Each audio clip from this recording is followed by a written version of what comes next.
High বন্ধুরা, শুভ দুপুর। দুপুরে খাওয়া দাওয়া নিয়ে চলে এসেছি, কিন্তু আজকে কিচ্ছু নেই সেরকম, কেননা মেনুতে নেই, কারণ আমরা একরকম খাবো আজকে আবার। তো আজকে কি হয়েছে, এই যে হাঁড়িতে, এই দেখো আজ আমার সোমবার, তাই আজকে এটা শীতের স্পেশাল করে ফেললাম। শীত তো চলে যাচ্ছে, আর বেশি দিন খাওয়া যাবে না, তাই জন্য শীতের স্পেশালটা করে ফেলেছি। এই যে ফুলকপি, গোটা গোটা আলু, গাজর, মটরশুঁটি সব দিয়ে এই দেখো খিচুড়ি করেছি, যেটা আমি আর টমেটো, আমি আর ওর বাবা খাবো। আর সঙ্গে আছে একটু বেগুন ভাজা। হুম, আজকে আর বেশি কিছু নেই, যেহেতু খিচুড়িটার মধ্যে সব সবজি দিয়ে করেছি, সেহেতু আর তরকারি করিনি, আর ঘিটি দিয়ে একদম বানিয়েছি। আর আমাদের লাস্ট পাতে আছে এই যে পায়েস। হুম, আজকে আবার একটু অল্প করে পায়েস করেছি।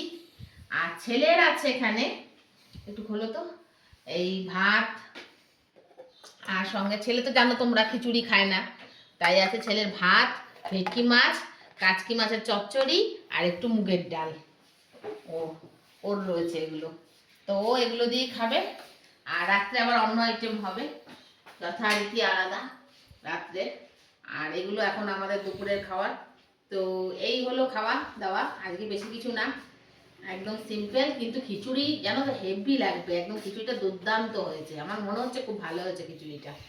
মনে হয় এ অনেকদিন ধরে খেতে চাইছিল, বলছিল একটু ফুলকপি টপি দিয়ে, একটু নতুন আলু মটরশুঁটি দিয়ে করো, আর না তো আর তো শীত চলে যাচ্ছে, আর খাওয়া যাবে না, আর বেশি দিন তো সময় নেই। তো এখনই যা পিঠে পায়েস যা যা শীতের আইটেম আছে সেগুলো সব খেয়ে নাও, কেননা এরপরে আর গরম পড়েই যাচ্ছে প্রায়। এই সোয়েটার খুলে ফেলেছি সবাই। তা যাই হোক, রাতের দিকে একটু ঠান্ডা পড়ে, আর আবার দিনের দিকে কিন্তু সেই রকম ভাবে ঠান্ডা নেই এখন আর। তাহলে বন্ধুরা, এই আইটেম খাওয়া দাওয়া করি, খিদেও পেয়েছে, সকাল থেকে চা বিস্কুট খেয়ে রয়েছি। আর একজন চামচ নিয়ে রেডি, এই যে চামচ নিয়ে রেডি হয়ে গেছে খাবে বলে। তো দেখা হবে খুব শিগগিরই নতুন আবার একটা ভিডিওতে। আর ততক্ষণে যেন ভালো থেকো, সুস্থ থেকো, আর আমার ভিডিও ভালো লাগলে একটা লাইক করে দিও। টাটা বন্ধুরা।